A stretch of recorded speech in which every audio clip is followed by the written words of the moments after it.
Before Jamestown, before Plymouth Rock, the English crossed the Atlantic chasing empire, profit, and glory.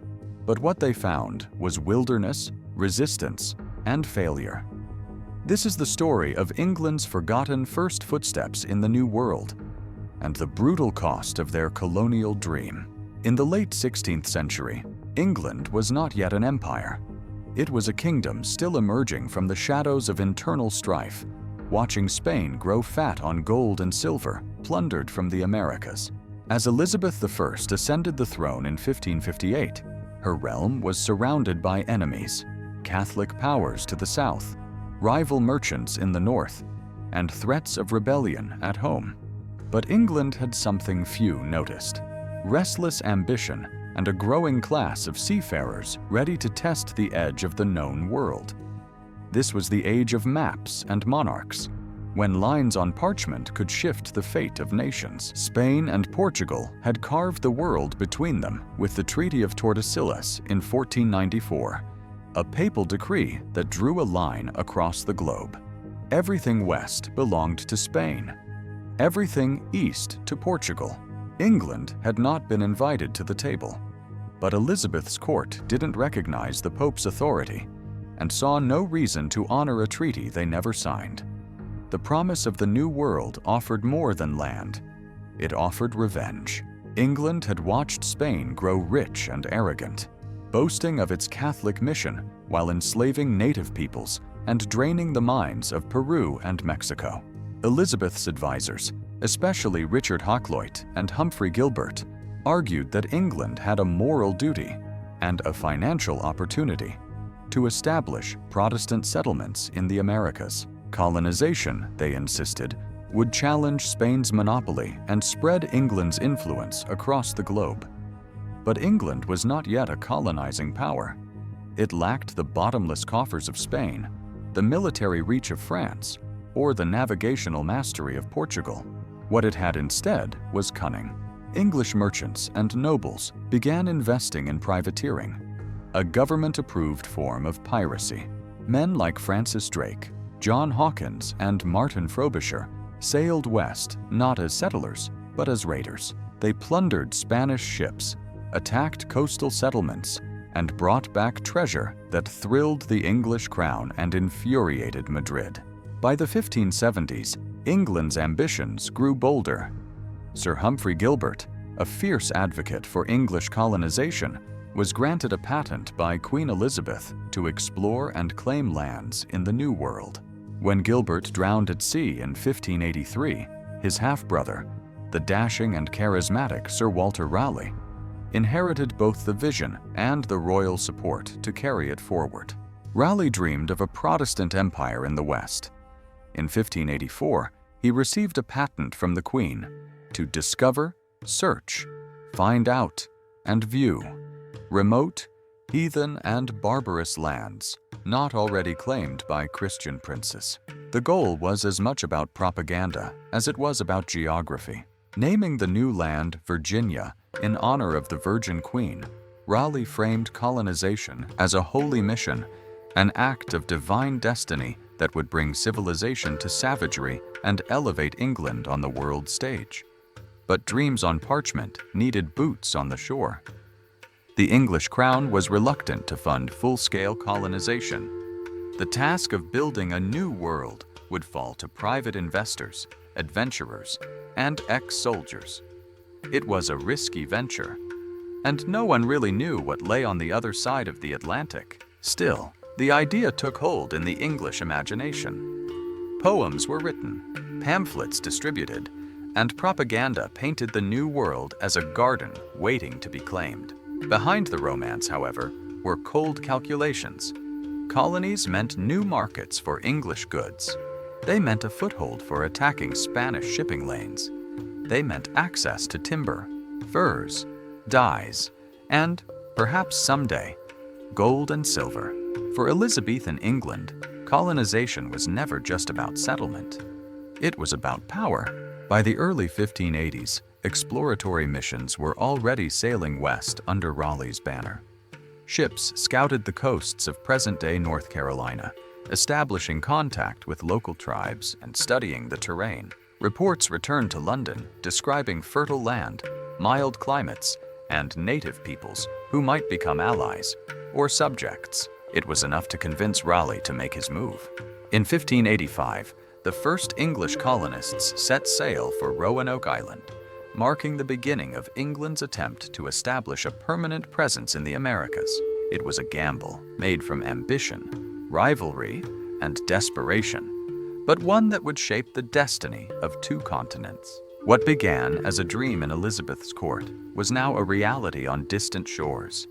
The English had arrived, and nothing would ever be the same. By the 1580s, England was not yet a colonial power, but it was quickly learning to behave like one. At the center of this transformation stood a monarch who understood both power and performance. Queen Elizabeth I. Known as the Virgin Queen, she ruled a Protestant kingdom surrounded by Catholic enemies, with Spain and its New World riches her most dangerous rival. But Elizabeth had a secret weapon: pirates. Not just any pirates. These were state-sponsored privateers, essentially freelance naval raiders with government permission to plunder enemy ships. Their loyalty to the crown was rewarded not with salaries, but with the spoils of war. It was empire building on commission. Among the most famous was Sir Francis Drake, a seaman, slover, and explorer whose voyages would reshape English ambition. In 1577, he set out to circumnavigate the globe, but his real mission was piracy, looting Spanish ships and outposts across the Pacific. By the time he returned in 1580, he'd stolen an estimated 26 tons of silver and gold, and Queen Elizabeth knighted him aboard his ship, the Golden Hind. It was a theatrical declaration. England had entered the global race for empire, even if it hadn't yet planted colonies. Privateering wasn't just about money. It was a calculated strike at Spanish dominance, weakening the empire that controlled most of the Americas.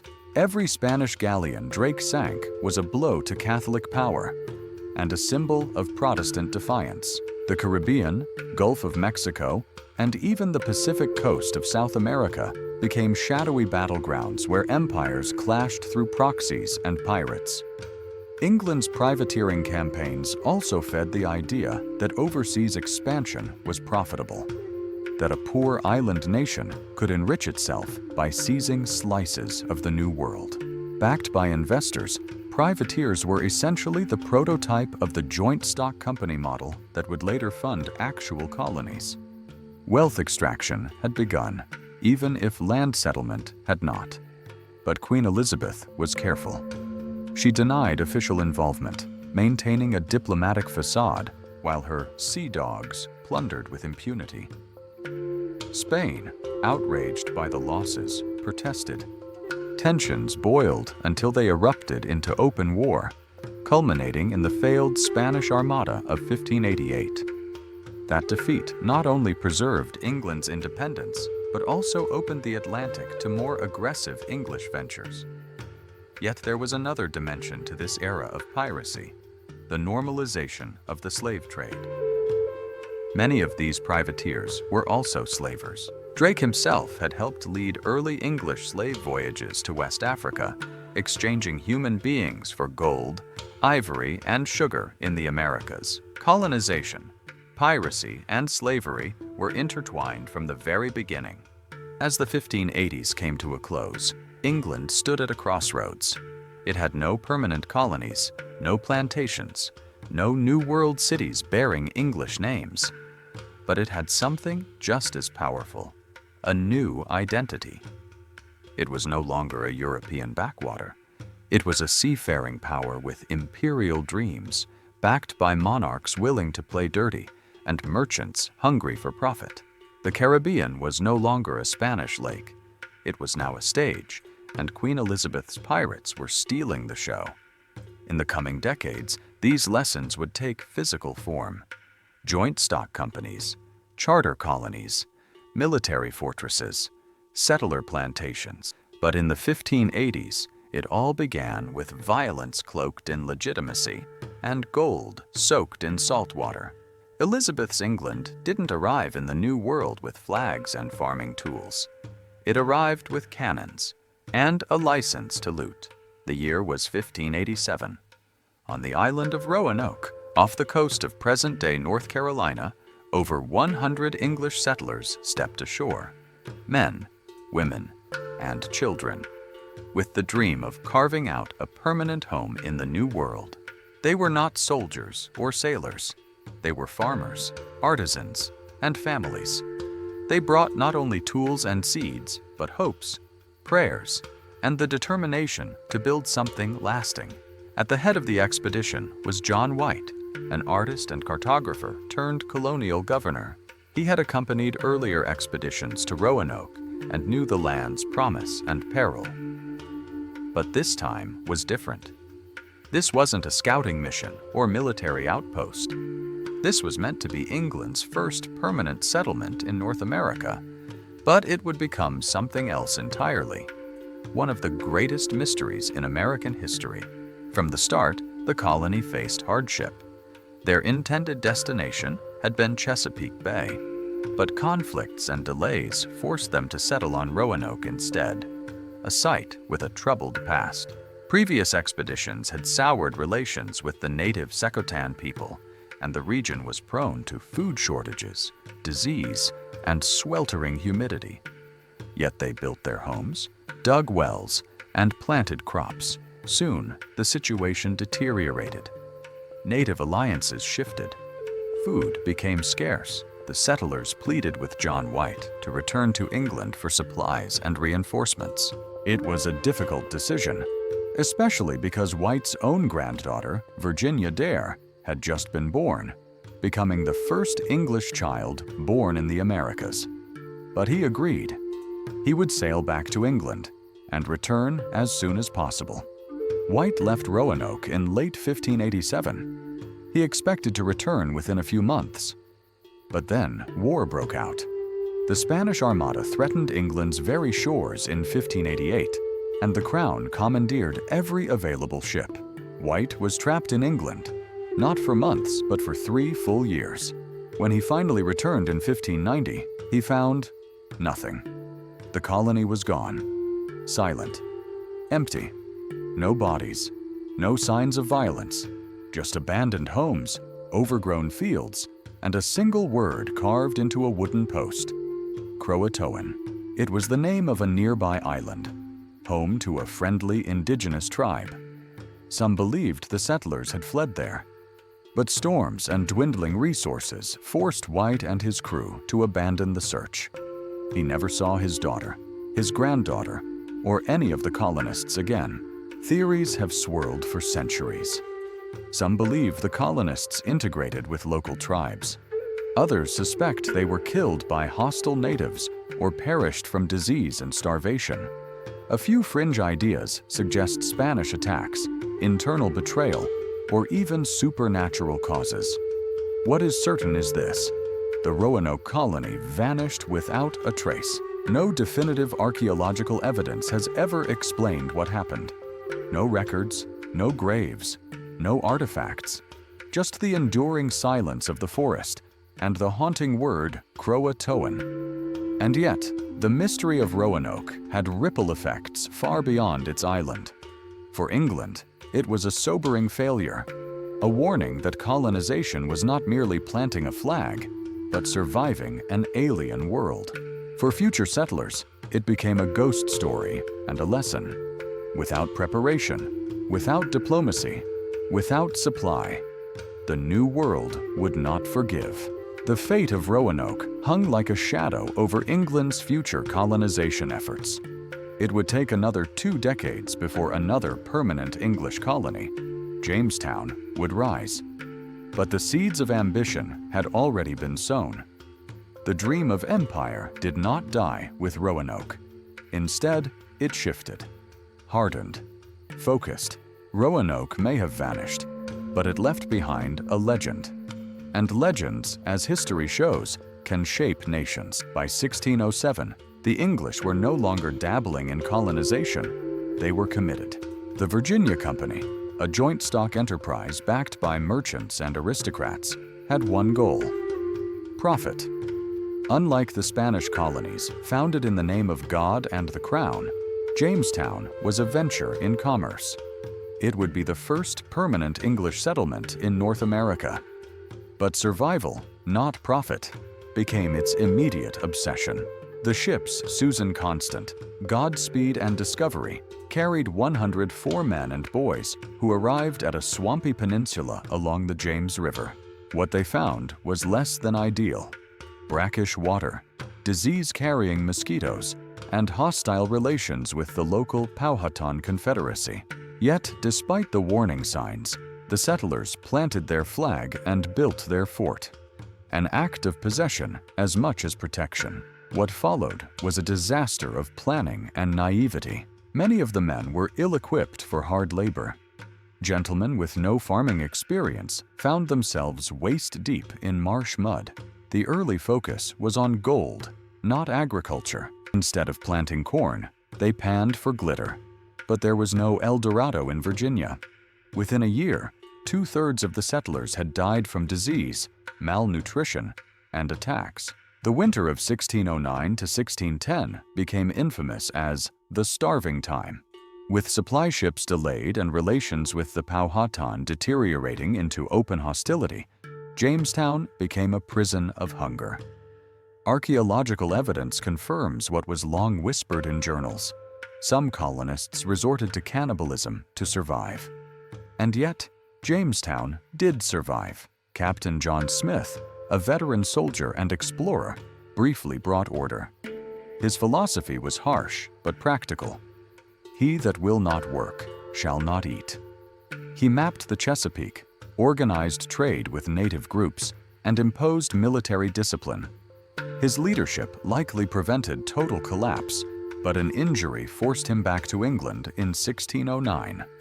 The tide turned not through better governance, but through a single crop: tobacco.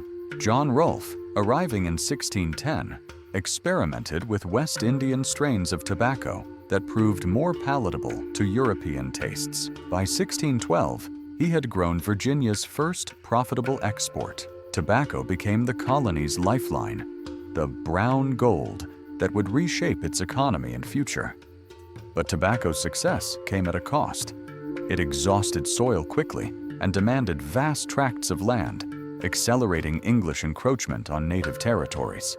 It also required intensive labor. Initially, this came from indentured servants, poor Englishmen and women who sold years of labor for passage to the New World. Later, it would come from a darker source: African slavery.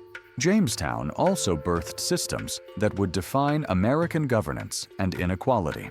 In 1619, the first representative legislative assembly met in the colony, the House of Burgesses. That same year, a Dutch ship brought about 20 enslaved Africans ashore. Freedom and bondage, democracy and exploitation. Jamestown was the paradox of America in miniature. The settlement's survival wasn't heroic in the traditional sense. It was fragile, often brutal, and built on the edge of collapse. Yet it marked the beginning of England's colonial grip on the continent. Jamestown didn't just endure, it became a prototype. And from its muddy, bloody roots, an empire would grow. She was never meant to be a legend. But Pocahontas, a girl born around 1596 to the powerful Powhatan chief Wahun Senekau, would become one of the most mythologized figures in early American history. Her story has been romanticized, distorted, and commodified, yet at its core lies a tale of survival, diplomacy, and the careful navigation of cultural collision. To the Powhatan people, Pocahontas was known as Matoaka. Pocahontas was a nickname, roughly meaning playful one. She was not a princess in the European sense, but her role as the favored daughter of a paramount chief made her politically significant. Her people controlled dozens of tribes across Tidewater, Virginia, a sophisticated confederacy long before the English ever arrived. John Smith's version of their meeting is famous. In his captivity, just as Powhatan warriors were about to execute him, Pocahontas intervened, throwing herself upon his body to spare his life. It's an image embedded in textbooks, paintings, and Disney films. But historians remain skeptical. Smith only wrote about this episode years later, and Powhatan adoption rituals may explain the encounter differently, as a symbolic acceptance rather than a literal rescue. Still, Pocahontas did play a fundamental and recurring role in Jamestown's survival. As a child, she often accompanied emissaries to deliver food or broker brief truces. These acts were not the naive kindness of a curious girl, but the strategic gestures of a political system that saw potential benefit in temporary peace. But by 1613, the uneasy coexistence between the English and Powhatan had ruptured into open conflict. That year, English Captain Samuel Argall kidnapped Pocahontas near the Potomac River. She was used as leverage in negotiations with her father, a typical colonial tactic to extract power. She was about 17. During her captivity in Jamestown, Pocahontas was taught English customs, baptized as a Christian, and renamed Rebecca. There, she met John Rolfe, the tobacco planter whose crop had revived the colony's economy. Their courtship and eventual marriage in 161 were portrayed as a union of peace. In truth, it was a political marriage that temporarily halted hostilities between the English and Powhatan. Their son, Thomas Rolfe, became the first recorded child born of a Native American and English parent in the colonies. In 1616, Pocahontas traveled to England with Rolfe, their child, and a retinue of Powhatan attendants. There, she was paraded through court as proof of the civilizing mission of the English Empire. Portraits show her in stiff English gowns, her expression unreadable. She met King James I and was feted as the success story of English colonization. Yet beneath the polished veneer was a woman torn from her homeland, rebranded as a symbol. Accounts say she saw John Smith again in London, the man she once knew as a captive and whose stories had fueled her legend. According to Smith, she chided him for betraying the trust of her people. But whether that meeting happened or not, Pocahontas's time in England was short. In 1617, just as she prepared to return home, she fell ill and died in Gravesend, likely from pneumonia or dysentery. She was around 21 years old. She never made it back to the land of her ancestors. But her story did, and it would be retold again and again, shaped, stretched, and softened to fit colonial narratives. She became the good Indian, the bridge between savagery and civilization, the woman who chose England over her own people. This was the myth that sold paintings, books, and political justification for further conquest. Yet the real Pocahontas was something else, a survivor, a woman caught between two worlds in collision, a daughter of the empire and a victim of it, a symbol of what was lost in the cultural firestorm that followed. Her life and her death echo through the foundations of American identity, beautiful and tragic, used and misunderstood. Because in the end, Pocahontas didn't save John Smith. She warned the world that saving one man wouldn't stop what was coming. The peace could not last. After the brief calm following Pocahontas's marriage to John Rolfe, tensions between the English and the Powhatan Confederacy simmered just below the surface. Though wrapped in the guise of diplomacy, Jamestown's expansion was relentless. The English no longer saw themselves as guests on borrowed land. They saw themselves as landlords. And Wahunsenakaw, the once powerful chief, watched his influence erode as settlers pushed deeper into his territory. By 1618, Wahunsenakaw had died. His brother, Opechancanough, a fierce and cunning warrior with a deep distrust of the English, rose to power. Where Wahunsenakaw had hesitated, Opechancanough prepared. He had watched their numbers grow. He had seen how quickly they turned treaties into weapons, and he was ready to fight. The First Powhatan War, sparked a decade earlier by the arrival of the English, had ended with Pocahontas's marriage. a truce born not from resolution but exhaustion. But now, a second, far more violent war was brewing. It would not be about skirmishes or misunderstandings. It would be about survival. The settlers had grown bolder. The introduction of tobacco had transformed Virginia into a cash colony. As profits soared, so did the hunger for land. English farms crept outward, devouring forests, fields, and rivers once used communally by the tribes. Where once there had been trade and diplomacy, now there were fences and musket towers. For the Powhatan, this encroachment was an existential threat. Their food sources dwindled. Sacred spaces were desecrated. Diplomats were ignored. The English, flush with new arrivals and emboldened by European backing, began to treat native lives as obstacles rather than partners. Then came March 22nd, 1622. Without warning, Powhatan warriors launched a coordinated assault on English settlements along the James River. They infiltrated homes, farms, and trading posts, striking with brutal precision. In just a few hours, nearly 350 colonists were killed, about 1/3 of the entire Virginia English population. It was one of the most shocking attacks in early American colonial history, and it sent a clear message. The Powhatan were not defeated, but the English response was swift and merciless. Jamestown and a few fortified settlements had survived the attack, and within weeks they began organizing reprisals. They burned villages, poisoned food supplies, and slaughtered indiscriminately. What followed wasn't just war. It was a campaign of devastation. Over the next decade, the conflict would rage in waves. The English called it the Second Anglo-Powhatan War. To the Powhatan, it was a desperate defense of their homeland. There were no more illusions of peace. Diplomacy had collapsed. Every tree line became a battlefield. Every river crossing, a potential ambush. The English saw the war not only as a security threat, but as an opportunity, a justification to seize even more land and enslave surviving native populations. They began issuing land grants further inland, redrawing maps with total disregard for centuries of Powhatan stewardship. By 1632, the war faded, not with a treaty, but with silence. Opochancannough had not been defeated, only delayed. The Powhatan were battered, but not broken. They had lost villages, territory, and kin, but they remained, watching from the woods, waiting for their next chance. That chance would come in 1644.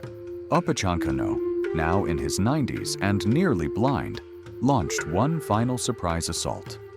Once again, hundreds of English were killed. But this time, the English response would end the war and the Powhatan Confederacy for good. Opochancannough was captured, paraded through the streets of Jamestown like a trophy, and shot in the back by a soldier.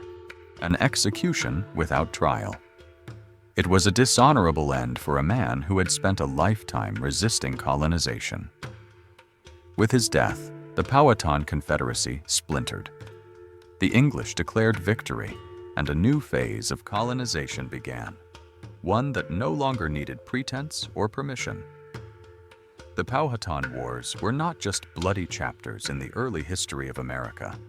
They were the first battles in a centuries-long struggle between native sovereignty and colonial greed. They set the tone for how European empires would treat indigenous resistance across the continent, as something to be crushed, not understood. But despite the devastation, the Powhatan legacy endured. In the oral histories, the blood-soaked rivers, and the scars on the land, their story remains, not of defeat, but of resistance. Because in the forests of Virginia, the wind still carries the name of Opochancannough, and his war cry was never truly silenced. They came not with swords, but with prayers, or so the story goes. In 1620, a battered ship called the Mayflower arrived at the frozen edge of a continent the English called New England. Aboard were just over 100 passengers, not soldiers, not adventurers, but religious separatists, fleeing persecution in England. We call them Pilgrims. To many Americans, they are the gentle founders of a national myth, the first Thanksgiving. But behind the harvest feasts and smiling illustrations lies a very different story. One of desperation, death, diplomacy, and ultimately, domination. The Pilgrims were not the first Europeans to arrive in New England. For over a century, coastal tribes had dealt with traders, raiders, and slavers from Spain, France, and England. Disease swept through these interactions long before the Mayflower ever set sail. Between 1616 and 1619, an unknown epidemic, likely leptospirosis or viral hepatitis, decimated the native Wampanoag population, killing up to 90% of their people in some villages. Whole communities vanished. When the Pilgrims stepped onto the land they called Plymouth, they saw cleared fields and empty settlements.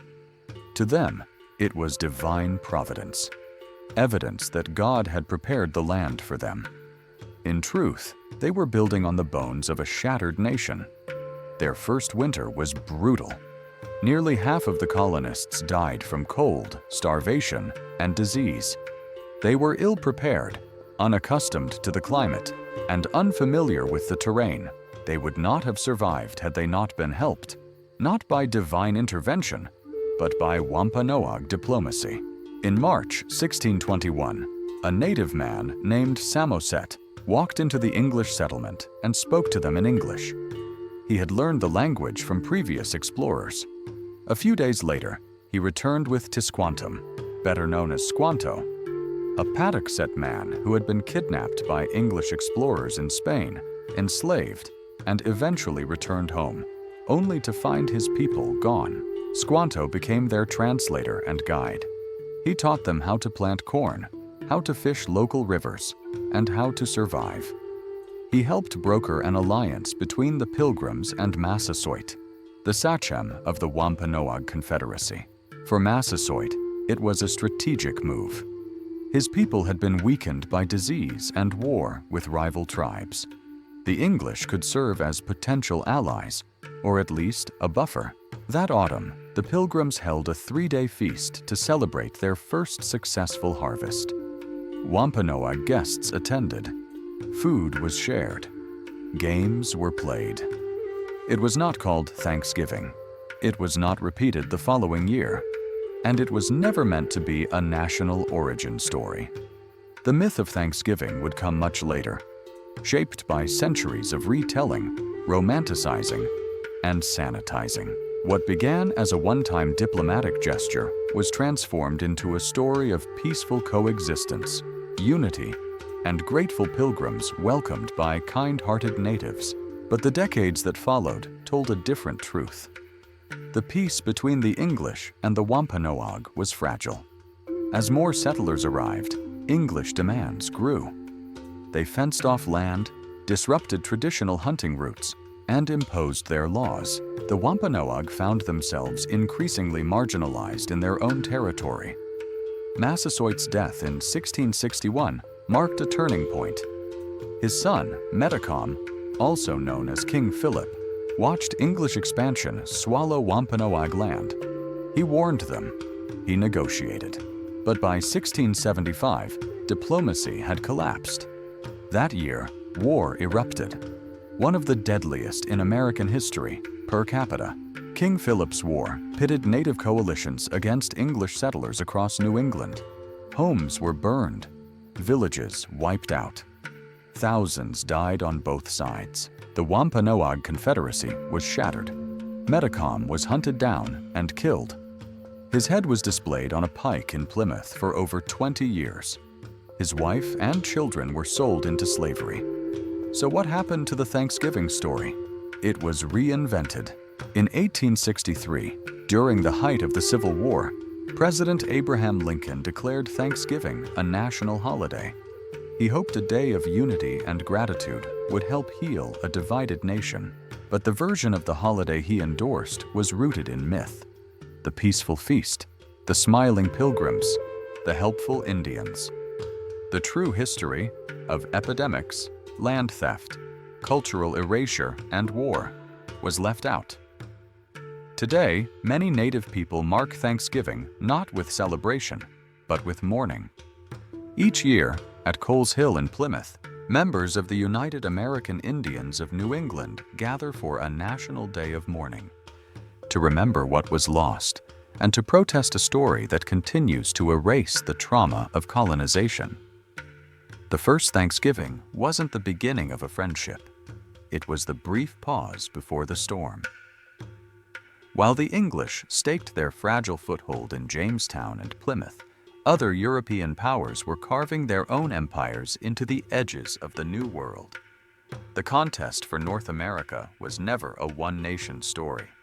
It was a race, brutal, strategic, and global. To the north, the French moved inland through the icy rivers of Canada.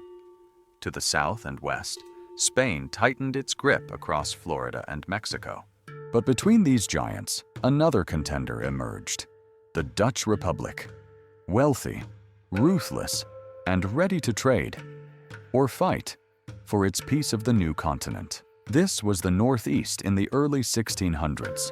Not yet a map of states, but a jigsaw of rival claims, native homelands, and colonial ambitions.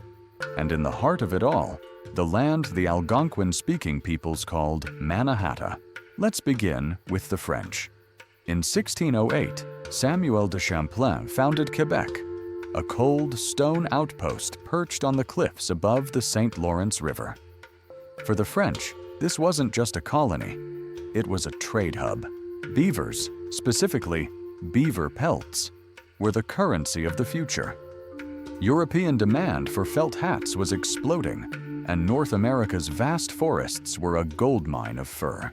But this trade needed allies. Champlain and the French forged powerful alliances with the Huron, Algonquin, and Montagnais nations. In return for beaver pelts, the French offered metal tools, firearms, and prestige. But they also brought disease and war. In 1609, Champlain joined his native allies in battle against the Iroquois Confederacy. Using an arquebus, an early firearm, he shot and killed Iroquois chiefs in open combat. It was a decisive moment. From that point on, the Haudenosaunee, Iroquois, would regard the French as enemies, and the English later as potential allies. Farther south, the Dutch arrived not with missionaries or settlers, but with merchants and gunpowder. In 1609, the same year Champlain battled the Iroquois, an English explorer named Henry Hudson, sailing for the Dutch East India Company, entered the broad river that now bears his name. Hudson was looking for a shortcut to Asia. Instead, he found a river valley rich in trade and opportunity. By 1624, the Dutch had established New Netherland, a commercial colony centered around New Amsterdam on the tip of Manhattan Island. The Dutch weren't interested in conversion or conquest. They wanted profit. Their relationship with native tribes, especially the Lenape and Mohican, was transactional. Furs for goods, wampum for weapons, land for sale, at least in European eyes. The infamous 1626 purchase of Manhattan Island from the Lenape, allegedly for goods worth 60 Dutch guilders, became legend, but the concept of land ownership was foreign to many native peoples. To them, the Dutch were guests, trading rights to share, not titles to own. The misunderstanding would prove fatal. Meanwhile, tensions flared across the Northeast. In 1628, the English Massachusetts Bay Colony was founded by Puritans, strict, ambitious, and determined to build a theocratic city upon a hill. They clashed with native tribes like the Pequot, who resisted their demands for tribute and submission. By 1636, the Pequot War exploded. English colonists, allied with the Narragansett and Mohegan, launched a brutal assault on the Pequot. The Mystic Massacre, where hundreds of Pequot, including women and children, were burned alive in their fortified village, shocked even the Narragansett. The English claimed it was divine justice. In truth, it was calculated extermination. The Dutch absurdly. They traded with the Pequot, then with the Mohegan, constantly shifting with the winds of war. Their colony, less populated, more commercial, survived not by overwhelming force, but by playing one side against the other. To the French, these English and Dutch incursions were troubling. Their vision for North America was imperial but cooperative, at least with certain native nations. Jesuit missionaries pushed deeper into the interior, converting Huron and Montagnais, while French traders explored the Great Lakes. But competition was growing fiercer. The French, Dutch, and English all claimed overlapping territories, not based on treaties or diplomacy, but on maps drawn in Europe, far from the realities of native life. Alliances hardened. Trade routes turned into battlegrounds. Skirmishes sparked in the woods, far from European eyes. By the 1640s, the Iroquois, bolstered by English and Dutch firearms, began a series of campaigns known as the Beaver Wars, attacking rival tribes allied with the French to dominate the fur trade.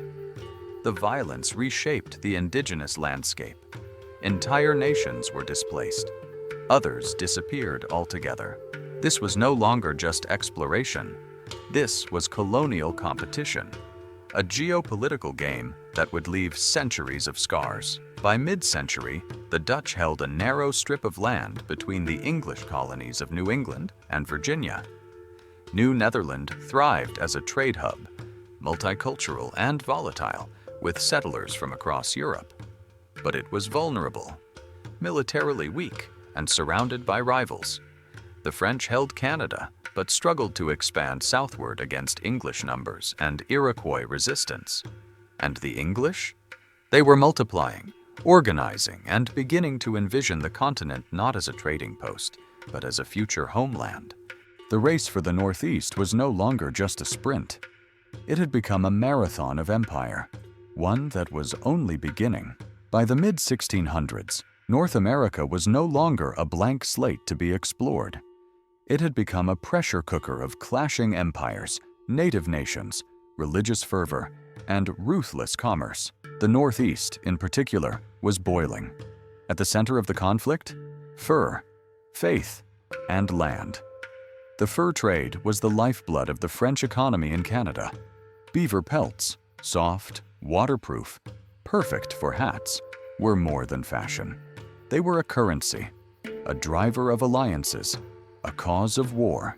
To control the fur trade, the French leaned on their oldest allies, the Huron Confederacy, the Algonquin, and the Montagnais. These nations acted as middlemen, gathering pelts from distant tribes and funneling them into French outposts like Quebec and Montreal. But to the Haudenosaunee Confederacy, especially the Mohawk and Seneca nations of the Iroquois, this was an existential threat. Cut out of the French trade and facing dwindling game in their own lands, the Iroquois pivoted from diplomacy to domination.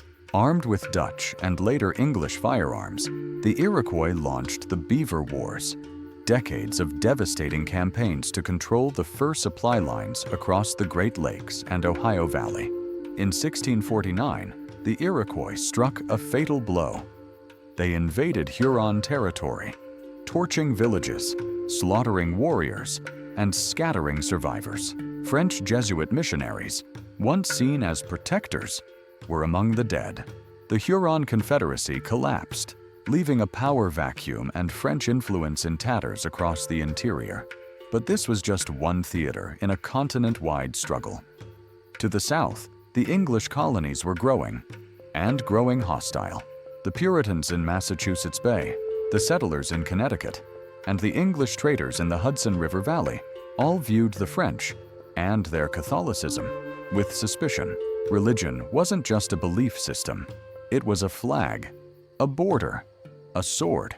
In 1654, during a brief Anglo-Dutch conflict, the English took Acadia, the French coastal region of modern-day Nova Scotia. Though later returned in treaties, this early skirmish foreshadowed a century of imperial tug-of-war over the Atlantic Northeast. Back in New France, Governor Louis de Bois, Comte de Frontenac, arrived with a vision: to push French influence deeper westward, to resist Iroquois expansion, and to fortify French control over key river routes. Under his leadership, forts sprang up along the St. Lawrence, the Ottawa, and the Great Lakes. But every move sparked a counter. The Iroquois, backed by English traders, responded with lightning raids, not just on native allies of the French, but on French settlements themselves. No village was too small, no mission too sacred. The forests echoed with gunfire, the cries of captives, and the flicker of burning rooftops. Caught between empires, indigenous nations were forced to choose sides or perish. Some joined the French, others sided with the English. Most tried to survive. And in the background, the Dutch still clung to New Netherland, their commercial colony centered around New Amsterdam. But they were being squeezed. To the north, English Puritans. To the south, English in Virginia and Maryland. To the west, French traders pushing inland. In 1664, the noose tightened.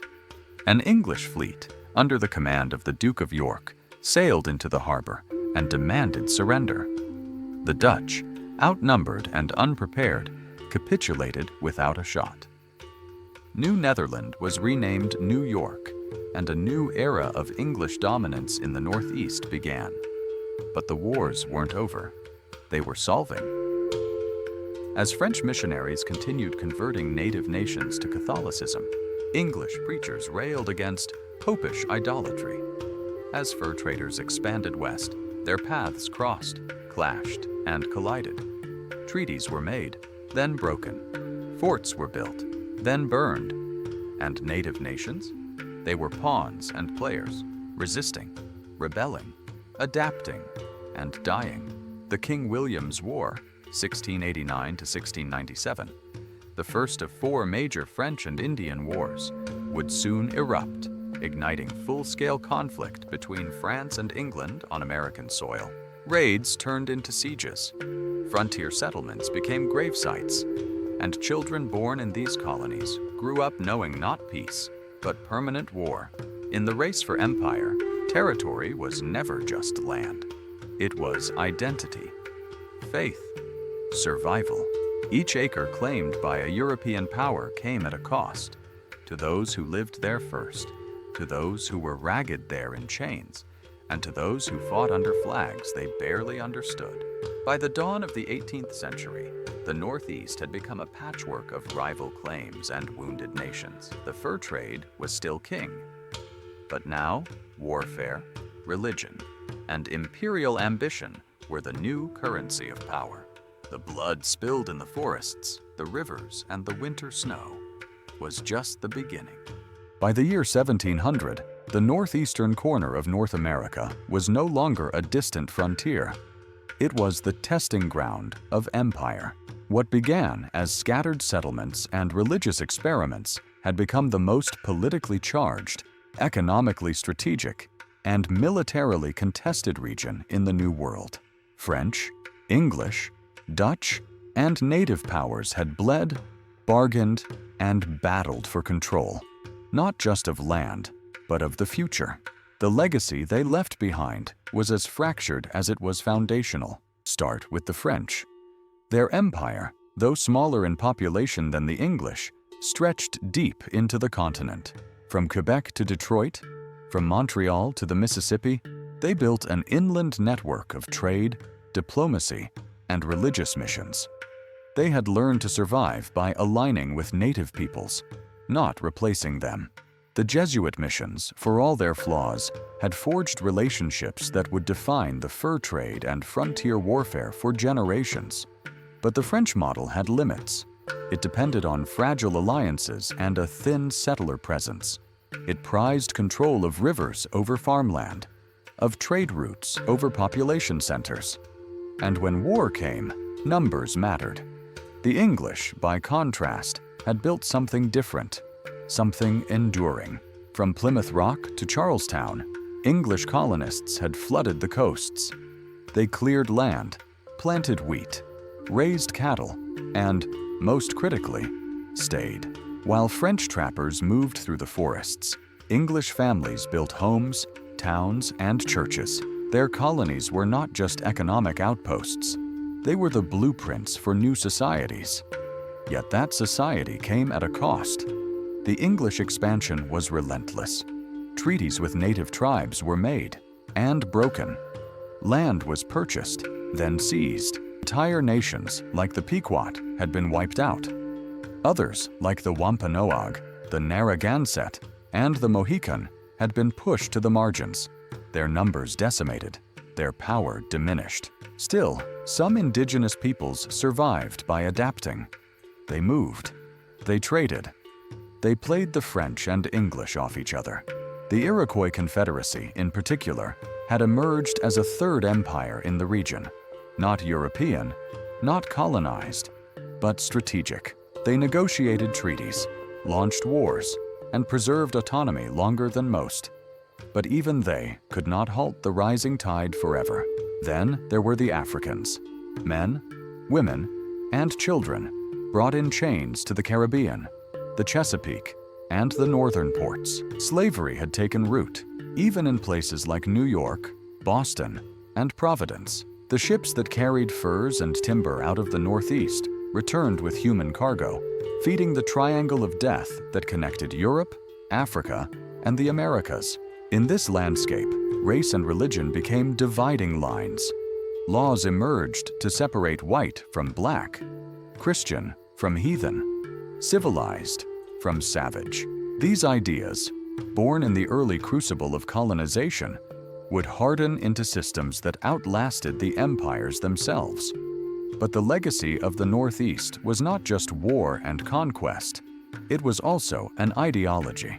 In the town halls of New England, citizens debated laws and voted on taxes, laying the seeds of representative government.